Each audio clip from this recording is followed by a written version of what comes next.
Hello बच्चों, welcome back to chemistry का सागर bye सागर बरजातिया। इससे पहले के जो पार्ट्स थे आपने उसमें सीख लिया है कि आखिर SN2 और SN1 का कॉन्सेप्ट क्या है, कैसे सॉल्वेंट रोल प्ले करता है, कौन सी ज्यादा रिएक्टिविटी शो करता है, SN2 में ऑर्डर ऑफ रिएक्टिविटी क्या होती है, किस पे डिपेंड करती है, वगैरह वगैरह।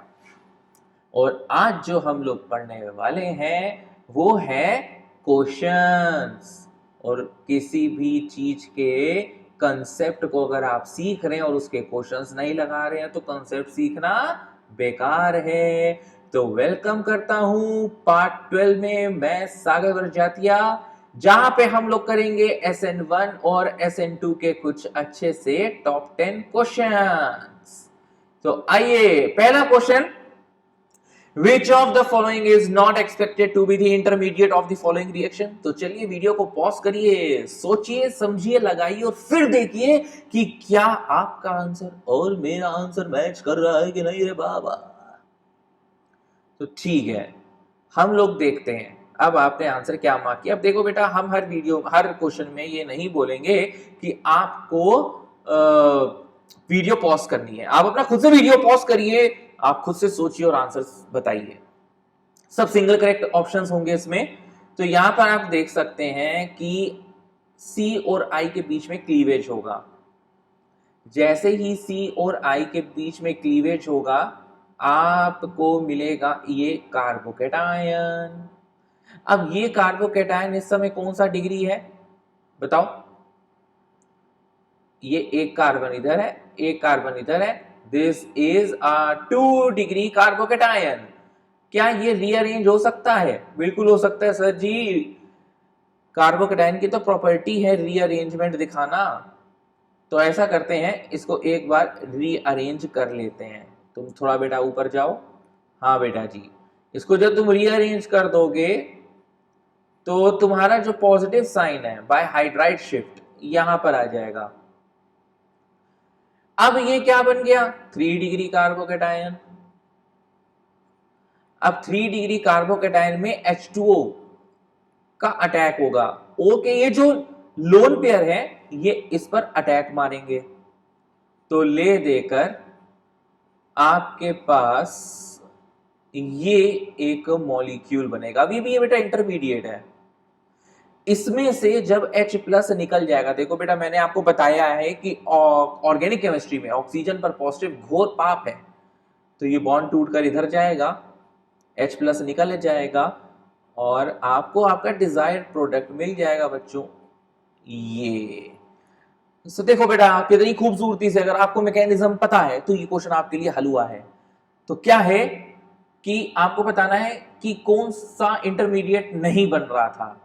देखो ये A बन रहा है आपके सामने, B बन रहा है जब हम रीअरेंजमेंट कर रहे हैं, C बन रहा है जब हम वाटर मॉलिक्यूल का अटैक करवा रहे हैं। लेकिन क्या हमारा D बन रहा है? हाय, क्या हमारा D बन रहा है? नहीं। एक मिनट बच्चों, सॉरी, आपका A नहीं बन रहा। मैंने सोचा था जो E है वो D है और जो D है वो A है, लेकिन A तो कोई है ही नहीं। तो बेसिकली D बन रहा है और A नहीं बन रहा। I am sorry for that, I am sorry. ठीक है, तो A आपका आंसर है। इट इज नॉट एक्सपेक्टेड, ये नहीं बन रहा। D सबसे पहले बना था 2 डिग्री कार्बोकेटायन, उसको रीअरेंज किया तो बन गया 3 डिग्री कार्बोकेटायन, उस पर वाटर मॉलिक्यूल का अटैक करा दिया तो बन गया C वाला, उसमें से H प्लस चला गया तो आपको डिजायर्ड प्रोडक्ट मिल गया। जो नहीं बना वो A नहीं बना। अब A क्यों नहीं बना? अरे भैया, अगर 3 डिग्री कार्बोकेटायन बन रहा है उसके बाद ये रीअरेंज होकर लीस्ट स्टेबल कार्बोकेटायन थोड़ी ना बनाएगा, है ना। अब ये क्या है, ये तुम्हारा 1 डिग्री कार्बोकेटायन है, ये थोड़ी ना बन सकता है, ये तो गलत बात हो जाएगी। समझ में आई बात? पक्का? जय हिंद दोस्तों, आगे चलते हैं। So students, moving on to the next question is all about the Finkelstein reaction. Finkelstein reaction में क्या होता है?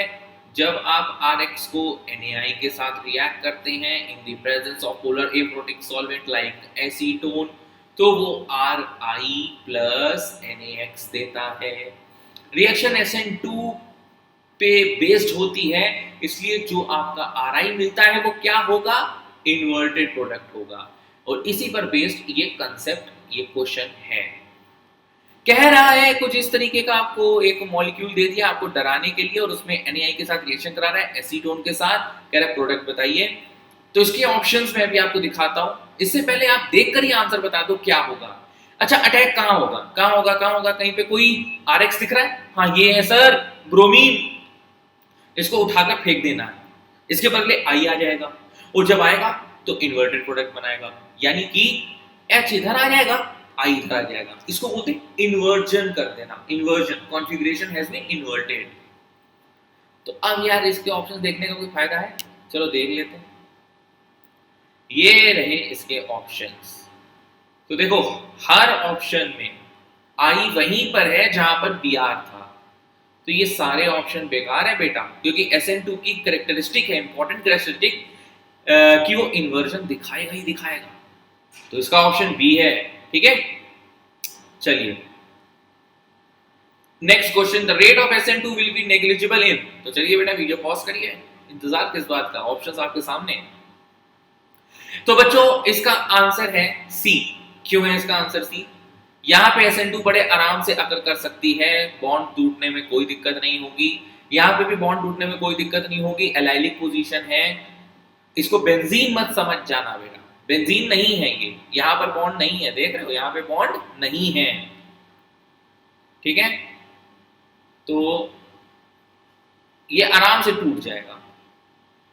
नेक्स्ट डी ऑप्शन की बात करें, ये भी एलाइलिक है, ये भी आराम से टूट जाएगा, SN2 दे देगा। नेग्लिजिबल की बात हो रही है, तो बेटा ये जो कंपाउंड्स होते हैं इसको बाईसाइक्लो कंपाउंड्स बोलते हैं। क्या बोलते हैं? Bicyclo compounds. और बाईसाइक्लो कंपाउंड्स में ये होता है कहानी की ब्रिज हेड कार्बन एटम। ये हमारे एक भाई साहब थे जिनका नाम था ब्रेड्स। तो ब्रेड्स, खाने वाली ब्रेड नहीं, ब्रेड्स। तो ब्रेड्स का एक रूल है कि बाइसाइक्लो कंपाउंड्स में bridge head carbon atom sp2 hybridized नहीं हो सकता। क्योंकि अगर ऐसा हुआ तो बहुत तकड़ा क्या हो जाएगा, एंगुलर स्ट्रेन पैदा हो जाएगा, जो कि कंपाउंड के लिए बिल्कुल हानिकारक होगा। Angular strain will be there, angular strain will be there if bridge head carbon atoms undergoes sp2 hybridization।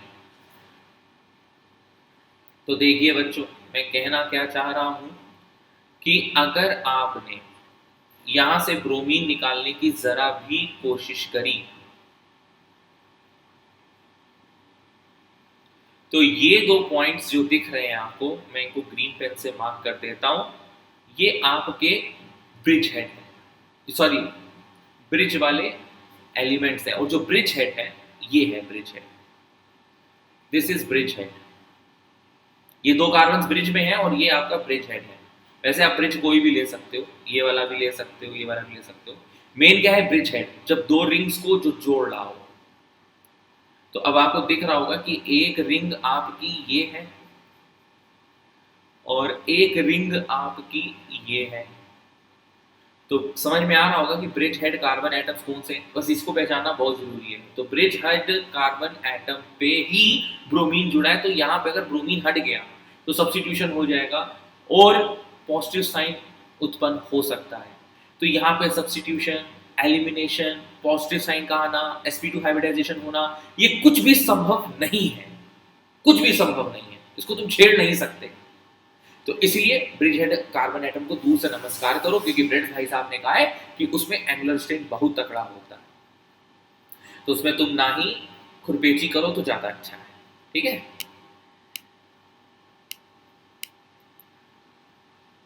तो इसलिए इसका आंसर सी है। आगे चलते हैं नेक्स्ट क्वेश्चन के लिए। यहां पे दो क्वेश्चंस बेसिकली मर्ज हो गए हैं। तो चलिए बच्चों आराम से देखिए, आपको which of the following expressions is representative of the rate law for the SN2 reaction? SN2 reactions में से ABCD कौन सा सही रेट दिया? तो बेटा जब हम लोग SN2 पढ़ते हैं तो हम लोग सबसे पहली बात यही पढ़ते हैं कि it is a second order and it is a bimolecular reaction. It is a single step reaction. It is a single step reaction या concerted reaction in which the electrophile and the nucleophile combines together. यानी कि जो nucleophile जो कि attacking reagent होता है और जिस पे अटैक कर रहा होता है, यानी कि बेसिकली सबस्ट्रेट कहना चाहेंगे इसको। तो यानी कि रेट दोनों पे डिपेंड करता है। रेट इज इक्वल टू के, सबस्ट्रेट पे भी डिपेंड करता है, न्यूक्लियोफाइल पे भी डिपेंड करता है, यानी कि ऑर्डर इसका तभी हम कहते हैं 2 होता है। तो बेटा ये कहना किसमें सही बात है, उचित बात है? बी वाले में। तो B is the correct option. Next question अभी मैंने आपको कराया, वीडियो को पॉज करो, तुरंत ट्राई करो, अभी मैंने ये बात बताई। हो गया? चलो अब देखो फिर से यहाँ पे NaI की बात हो रही है, तो फिर से फिंकलस्टीन कंसेप्ट आ गया। फिंकलस्टीन रिएक्शन में SN2 मैकेनिज्म के थ्रू इन्वर्जन होगा। अच्छा, अब यहाँ पे हैलाइड आपको 2 दिख रहे होंगे, एक F और एक Br। अब मुद्दे की बात है कि कौन जल्दी हटता है, कौन आसानी से हट सकता है। तो आप लोग जानते हैं, क्या जानते हैं कि नहीं जानते? आप लोग जानते होंगे कि CF बॉन्ड को तोड़ना मुश्किल होगा, उसकी बॉन्ड डिसोसिएशन थेरेपी ज्यादा होती है। और हम जैसे ही डाउन द ग्रुप जाते हैं हमारी बॉन्ड लेंथ बढ़ती है और बॉन्ड डिसोसिएशन थेरेपी घटती है, कम होती है। That's why it is easy to break RBr bond. तो बेटा F को तो हम छुएंगे भी नहीं, और F को छुएंगे नहीं और Br को हटाएंगे, और जब Br को हटाएंगे तो हमारे यहाँ इन्वर्जन होगा। इन्वर्जन का मतलब जहां पे जब I आएगा तो ऊपर आएगा, H आएगा तो नीचे आएगा। तो ऐसा ऑप्शन आपका बी में है। मैंने F और H को बिल्कुल नहीं छुआ, मैंने यहाँ पे इन्वर्जन भी कर दिया, I को ऊपर उठा के पटक दिया, H को नीचे पटक दिया। आई होप आपको क्लियर होगा। नेक्स्ट क्वेश्चन चलते हैं, देखते हैं फटाफट। Correct order of the leaving group tendency is. तो बेटा बच्चों जो एक अच्छा लिविंग ग्रुप होता है वो कहां से मिलता है? हमको सर वीक बेस से मिलता है। और बच्चों याद रखना, स्ट्रॉन्ग एसिड का जो कॉन्जुगेट होता है, जो कॉन्जुगेट बेस होता है वो वीक होता है।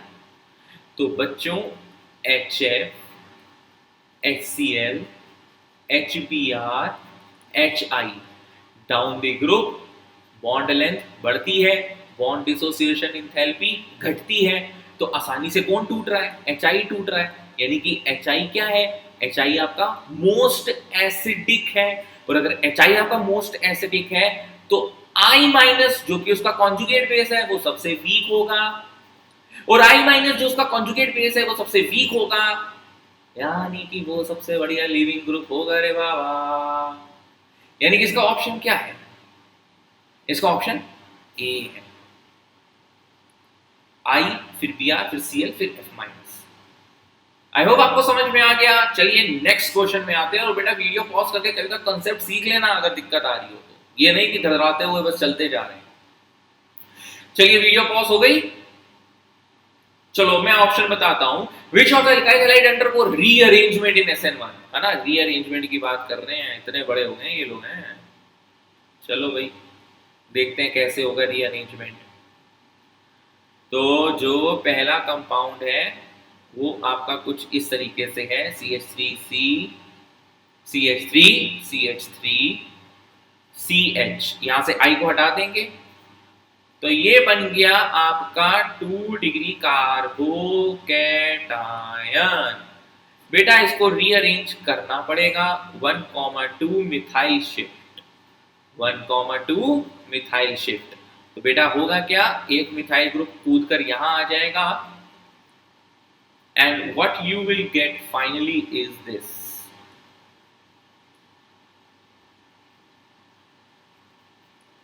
so this is 3 degree carbocation and it is, but obvious की बात है कि मोर स्टेबल है 2 डिग्री कार्बोकैटायन से। तो बेटा मैं तो कह रहा हूं ए तो जाएगा ही जाएगा। बी की बात करते हैं, बी की बात कर लो। Cl जहां पर है उसको हटा दो, तो जहां से Cl हटाओगे वहां पे पॉजिटिव चार्ज आएगा, और इस समय ये 2 डिग्री कार्बोकेटायन है। लेकिन अगर मैंने इसका 1,2 हाइड्राइड शिफ्ट कर दिया, हाइड्राइड शिफ्ट कहाँ दिख रहा है तुम्हें? देखो ये वाला जो हाइड्रोजन है, अगर ये इसकी जगह आ जाए तो क्या होगा? पॉजिटिव साइन यहाँ आ जाएगा, कहाँ आ जाएगा, कहाँ आ जाएगा, कहाँ आ जाएगा? यहाँ पर। और अब ये बन गया 3 डिग्री कार्बोकेटायन, यानी कि ए भी हो रहा है, बी भी हो रहा है, तो क्या मतलब सर जी डी ऑप्शन है? जी यस, डी ऑप्शन है। क्योंकि चलिए सी ऑप्शन को भी समझ लेते हैं। सी ऑप्शन में जैसे ही आप आई को हटाते हैं आपको यहाँ पे पॉजिटिव साइन मिलता है, और अगर हाइड्राइड शिफ्ट हो गई तो ये बना लेगा एल्लाइलिक कार्बोकेटायन, जो कि ज्यादा स्टेबल होता है rather than 2 degree carbocation. So in this particular question, all the carbocations will rearrange itself. Moving on to the next question. Which of the following reactant will not favor nucleophilic substitution reaction? तो बेटा जरा ध्यान से, अभी मैंने ये concept पढ़ाया आपको, ये बाइसाइक्लो कंपाउंड है ना, और इसमें ये और ये ब्रिज हेड कार्बन एटम्स हैं, यानी कि ब्रोमीन यहां से हटाओगे तो यहाँ पे पॉजिटिव साइन आ जाएगा, और sp2 हाइब्रिडाइज कार्बन एटम नहीं हो सकता ब्रेड्स रूल के हिसाब से, यानी कि यहाँ पे न्यूक्लियोफिलिक सब्स्टिट्यूशन करना बेकार है। यहाँ पे अगर हम बात करें तो बेटा फिनाइल से डायरेक्टली Br जुड़ा है, और आप लोग जानते हैं कि haloarenes are least reactive towards nucleophilic substitution reaction. Why so? क्योंकि जो Br के ऊपर लोन पेयर है वो यहाँ अंदर डीलोकलाइज करेगा, और जैसे ही अंदर की तरफ डीलोकलाइज करेगा तो यहाँ पे प्लस R इफेक्ट की वजह से क्या आ जाएगा, क्या आ जाएगा? Partial double bond character. और पार्शियल डबल बॉन्ड करेक्टर जो है इसको तोड़ने से मना करेगा, कहेगा नहीं भाई मैं नहीं जाने दूंगा। अब बच्चा सोचता है सर इसका मतलब बी भी ऑप्शन नहीं है तो सी का क्या करें? तो भैया मैं आपको बात बता दूं, मैंने जब SN2 पढ़ाया था तो मैंने आपको इसके बारे में बताया था कि नियोपेंटाइल हैलाइड्स ये एक एक्सेप्शनल केस की तरह काम करते हैं, ऑल्दो ये 1 डिग्री हैलाइड्स हैं। बच्चा सोचता है, कहता है अबे यार ये तो 1 डिग्री हैलाइड है, लेकिन ये फिर भी सब्स्टिट्यूशन नहीं दिखलाता। ये याद रख लो इस बात को कि नियोपेंटाइल हैलाइड सब्स्टिट्यूशन नहीं दिखलाएंगे, क्योंकि जो बेटा इसका बीटा कार्बन है ना वो बहुत ज्यादा बल्की है, तो आने वाले न्यूक्लियोफाइल को बहुत तगड़ा स्टीरिक हिंड्रेंस देता है, और अगर स्टीरिक हिंड्रेंस देगा तो बेटा धज्जियां हो जाएंगी, सब्स्टिट्यूशन नहीं होगा।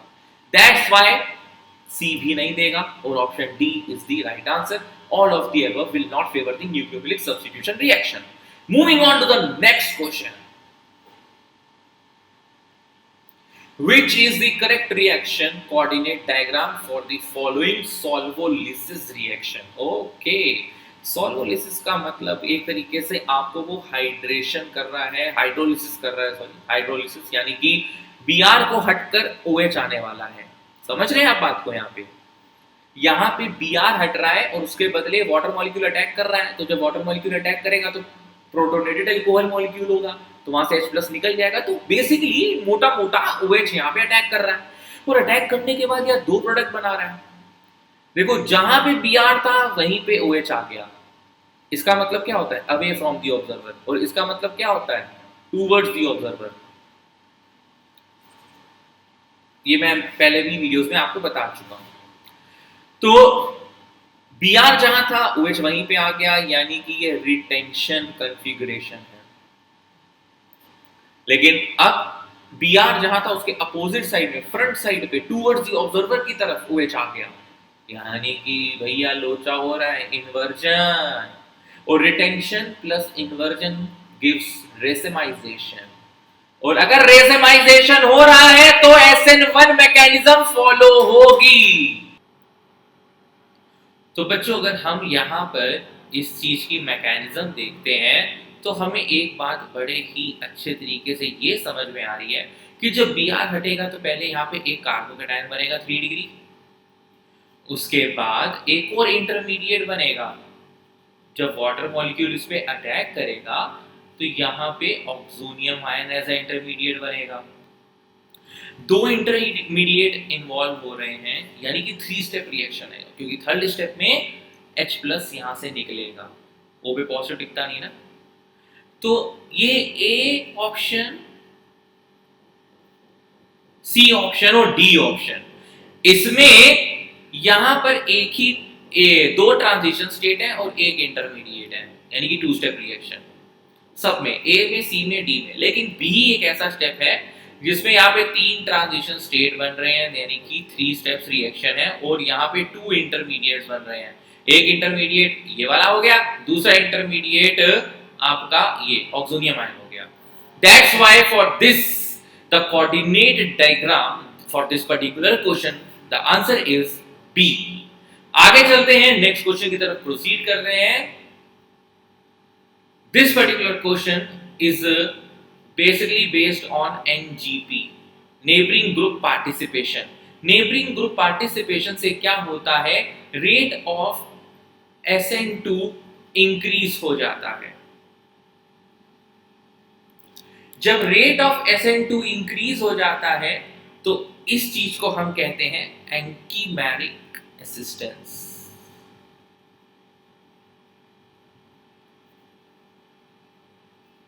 तो एनजीपी कह लो, एंजीमेरिक असिस्टेंस कह लो, बात एक ही है।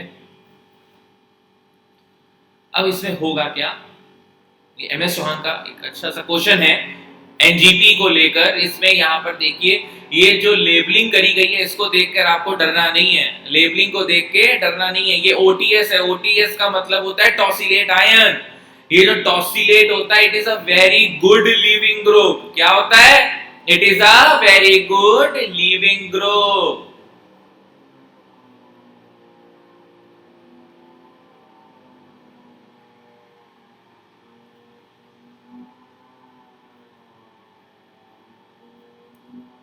बच्चों यहाँ पे आसानी से इसको हम बता देते हैं कि ये बेंजीन है और बेंजीन के साथ CH2 OTS लगा है।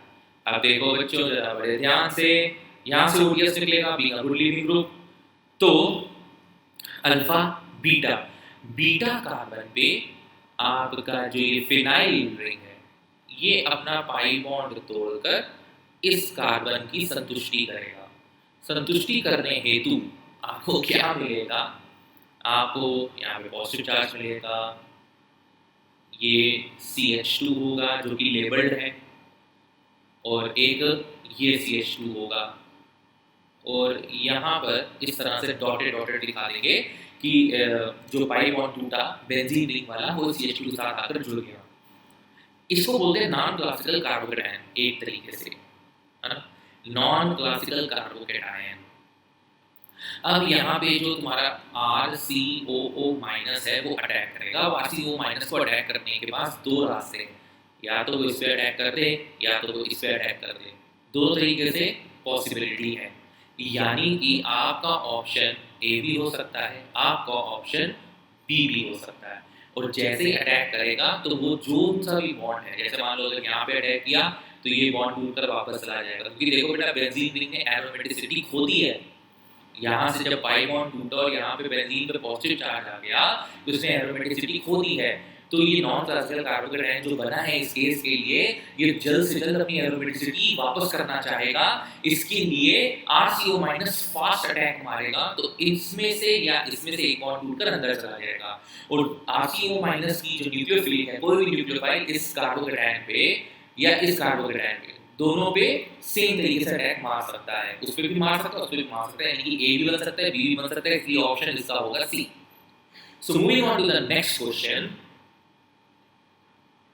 among the following given pairs, in which pair the first compound reacts faster than the second compound? Question का मतलब समझिएगा, first compound reacts faster than the second compound in SN1 reaction. तो SN1 में क्या होता है, 3 degrees greater than 2 degrees greater than 1 degree. तो भैया इसके हिसाब से अरेंज कर लो। यहाँ पे अगर तोड़ोगे तो 1 डिग्री कार्बोकैटायन बनेगा, यहाँ पे तोड़ोगे तो 2 डिग्री कार्बोकैटायन बनेगा। तो यहाँ पर ये जीत रहा है। यहाँ पे तोड़ोगे 3 डिग्री बनेगा, यहाँ पे तोड़ोगे 2 डिग्री बनेगा, तो यहाँ पे बेटा ये वाला जीत रहा है। यहाँ तोड़ोगे 2 डिग्री बनेगा, यहाँ तोड़ोगे एलाइलिक बनेगा, तो बेटा ये वाला जीत रहा है। यहाँ पे दोनों 3 डिग्री हैं, लेकिन चूंकि I minus is a good leaving group तो ये वाला जीतेगा। यानी कि सिर्फ एक ही ऐसा डायग्राम है, यानी कि बी वाला ऑप्शन, जिसमें फर्स्ट वाला जल्दी रिएक्ट कर रहा है एज कंपेयर टू सेकंड वाला। तो आई होप आप लोगों को ये टॉप 10 न्यूक्लियोफिलिक सब्स्टिट्यूशन पर क्वेश्चंस अच्छे लगे होंगे। तो 10 का दम इसको बोलते हैं, ठीक है। तो स्टे ट्यून्ड टू केमिस्ट्री का सागा बाय सागा जाती है for the next video. Bye bye.